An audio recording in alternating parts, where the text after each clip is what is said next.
شروع اللہ کا نام لے کر جو بڑا مہربان نہایت رحم والا ہے۔ الف لام میم، یہ کتاب یعنی قرآن مجید، اس میں کچھ شک نہیں کہ اللہ کا کلام ہے، پرہیزگاروں کے لیے رہنما ہے، جو غیب پر ایمان لاتے اور آداب کے ساتھ نماز پڑھتے اور جو کچھ ہم نے ان کو عطا فرمایا ہے اس میں سے خرچ کرتے ہیں، اور جو کتاب اے پیغمبر تم پر نازل ہوئی اور جو کتابیں تم سے پہلے پیغمبروں پر نازل ہوئیں سب پر ایمان لاتے اور آخرت کا یقین رکھتے ہیں۔ یہی لوگ اپنے پروردگار کی طرف سے آئی ہوئی ہدایت پر ہیں اور یہی لوگ کامیاب ہیں۔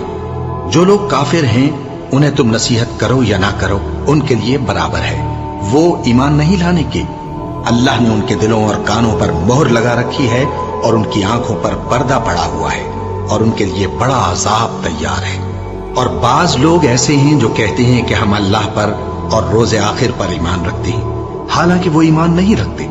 یہ اپنے خیال میں اللہ کو اور مومنوں کو دھوکہ دیتے ہیں، مگر حقیقت میں اپنے سوا کسی کو دھوکہ نہیں دیتے اور اس سے بے خبر ہیں۔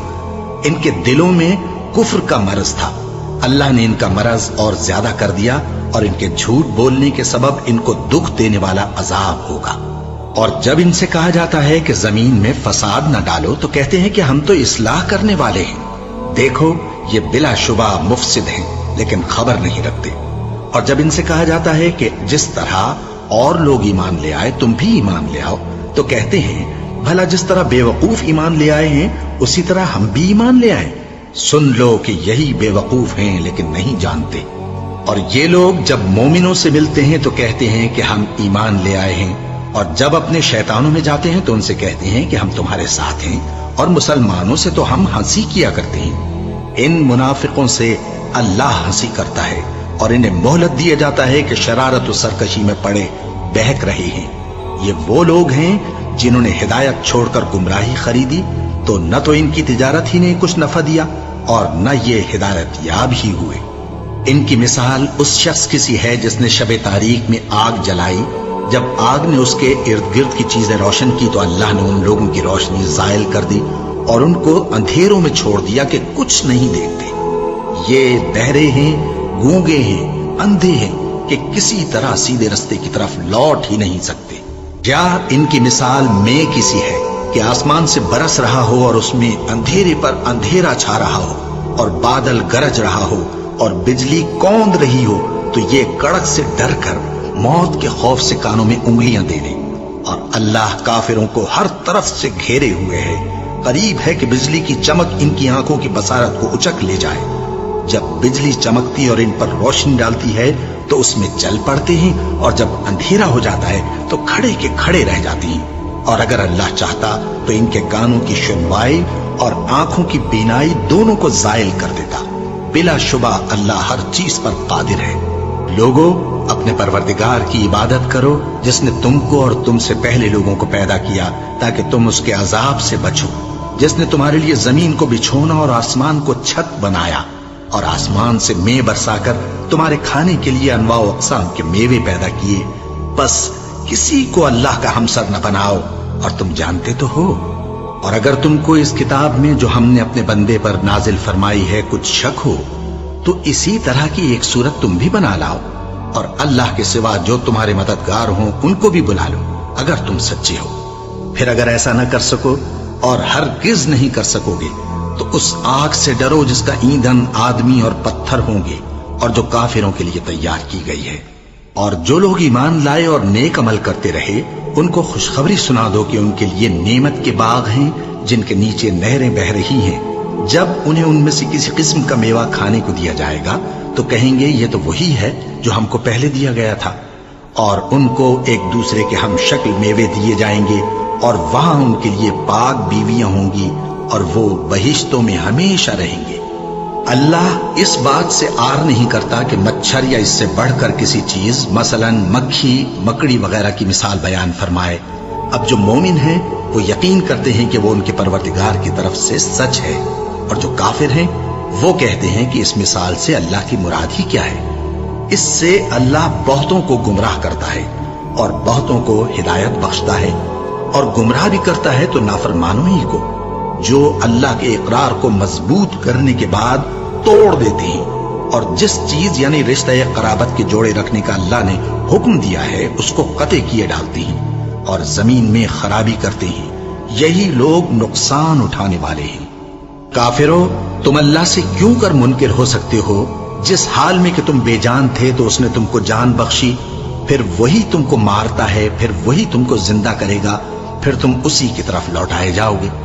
وہی تو ہے جس نے سب چیزیں جو زمین میں ہیں تمہارے لیے پیدا کی، پھر آسمانوں کی طرف متوجہ ہوا تو ان کو ٹھیک ٹھیک 7 آسمان بنا دیا، اور وہ ہر چیز سے خبردار ہے۔ اور وہ وقت یاد کرنے کے قابل ہے جب تمہارے پروردگار نے فرشتوں سے فرمایا کہ میں زمین میں اپنا نائب بنانے والا ہوں۔ انہوں نے کہا، کیا تو اس میں ایسے شخص کو نائب بنانا چاہتا ہے جو خرابیاں کرے اور کچھ تو خون کرتا پھرے؟ اور ہم تیری تعریف کے ساتھ تسبیح و تقدیس کرتے رہتے ہیں۔ فرمایا، میں وہ باتیں جانتا ہوں جو تم نہیں جانتے۔ اور اس نے آدم کو سب چیزوں کے نام سکھائے، پھر ان کو فرشتوں کے سامنے کیا اور فرمایا کہ اگر سچے ہو تو مجھے ان کے نام بتاؤ۔ انہوں نے کہا، تو پاک ہے، جتنا علم تو نے ہمیں بخشا ہے اس کے سوا ہمیں کچھ معلوم نہیں، بے شک تو دانا ہے، حکمت والا ہے۔ تب اللہ نے آدم کو حکم دیا کہ آدم، تم ان کو ان چیزوں کے نام بتاؤ۔ سو جب انہوں نے ان کو ان کے نام بتائے تو فرشتوں سے فرمایا، کیا میں نے تم سے نہیں کہا تھا کہ میں آسمانوں اور زمین کی سب پوشیدہ باتیں جانتا ہوں، اور جو تم ظاہر کرتے ہو اور جو پوشیدہ کرتے ہو سب مجھ کو معلوم ہے۔ اور جب ہم نے فرشتوں کو حکم دیا کہ آدم کے آگے سجدہ کرو تو وہ سب سجدے میں گر پڑے، مگر شیطان نے انکار کیا اور غرور میں آ کر کافر بن گیا۔ اور ہم نے کہا کہ اے آدم، تم اور تمہاری بیوی بہشت میں رہو اور جہاں سے چاہو بے روک ٹوک کھاؤ پیو، لیکن اس درخت کے پاس نہ جانا، نہیں تو ظالموں میں ہو جاؤ گے۔ پھر شیطان نے دونوں کو اس درخت کے بارے میں پھسلا دیا اور جس عیش و نشاط میں تھے اس سے ان کو نکلوا دیا۔ تب ہم نے حکم دیا کہ بہشت بری سے چلے جاؤ، تم ایک دوسرے کے دشمن ہو، اور تمہارے لیے زمین میں ایک وقت تک ٹھکانہ اور معاش مقرر کر دیا گیا ہے۔ پھر آدم نے اپنے پروردگار سے کچھ کلمات سیکھے اور معافی مانگی تو اس نے ان کا قصور معاف کر دیا۔ بے شک وہ معاف کرنے والا ہے، بڑا مہربان ہے۔ ہم نے فرمایا کہ تم سب یہاں سے اتر جاؤ، جب تمہارے پاس میری طرف سے ہدایت پہنچے تو اس کی پیروی کرنا، کہ جنہوں نے میری ہدایت کی پیروی کی ان کو نہ کچھ خوف ہوگا اور نہ وہ غمناک ہوں گے، اور جنہوں نے اس کو قبول نہ کیا اور ہماری آیتوں کو جھٹلایا وہ دوزخ میں جانے والے ہیں اور وہ ہمیشہ اس میں رہیں گے۔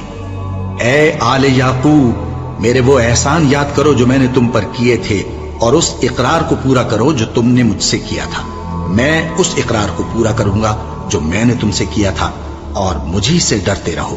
اور جو کتاب میں نے اپنے رسول محمد صلی اللہ علیہ وآلہ وسلم پر نازل کی ہے، جو تمہاری کتاب یعنی تورات کو سچا کہتی ہے، اس پر ایمان لاؤ اور اس سے منکر اول نہ بنو، اور میری آیتوں میں تحریف کر کے ان کے بدلے تھوڑی سی قیمت یعنی دنیاوی منفعت نہ حاصل کرو، اور مجھی سے خوف رکھو، اور حق کو باطل کے ساتھ نہ ملاؤ، اور سچی بات کو جان بوجھ کر نہ چھپاؤ، اور نماز پڑھا کرو اور زکوٰۃ دیا کرو، اور اللہ کے آگے جھکنے والوں کے ساتھ جھکا کرو۔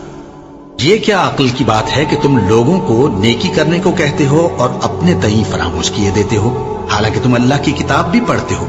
کیا تم سمجھتے نہیں؟ اور رنج و تکلیف میں صبر اور نماز سے مدد لیا کرو، اور بے شک نماز گراں ہے، مگر ان لوگوں پر گراں نہیں جو عجز کرنے والے ہیں، جو یقین کیے ہوئے ہیں کہ وہ اپنے پروردگار سے ملنے والے ہیں اور اس کی طرف لوٹ کر جانے والے ہیں۔ اے یعقوب کی اولاد، میرے وہ احسان یاد کرو جو میں نے تم پر کیے تھے، اور یہ کہ میں نے تم کو جہان کے لوگوں پر فضیلت بخشی تھی۔ اور اس دن سے ڈرو جب کوئی کسی کے کچھ بھی کام نہ آئے، اور نہ کسی کی سفارش منظور کی جائے، اور نہ کسی سے کسی طرح کا بدلہ قبول کیا جائے، اور نہ لوگ کسی اور طرح مدد حاصل کر سکیں۔ اور ہمارے ان احسانات کو یاد کرو جب ہم نے تم کو قوم فرعون سے نجات بخشی۔ وہ لوگ تم کو بڑا دکھ دیتے تھے، تمہارے بیٹوں کو تو قتل کر ڈالتے تھے اور بیٹیوں کو زندہ رہنے دیتے تھے، اور اس میں تمہارے پروردگار کی طرف سے بڑی سخت آزمائش تھی۔ اور جب ہم نے تمہارے لیے سمندر کو پھاڑ دیا، پھر تم کو تو نجات دی اور فرعون کی قوم کو غرق کر دیا، اور تم دیکھ رہے تھے۔ اور جب ہم نے موسیٰ سے 40 رات کا وعدہ کیا تو تم نے ان کے پیچھے بچڑے کو معبود مقرر کر لیا، اور تم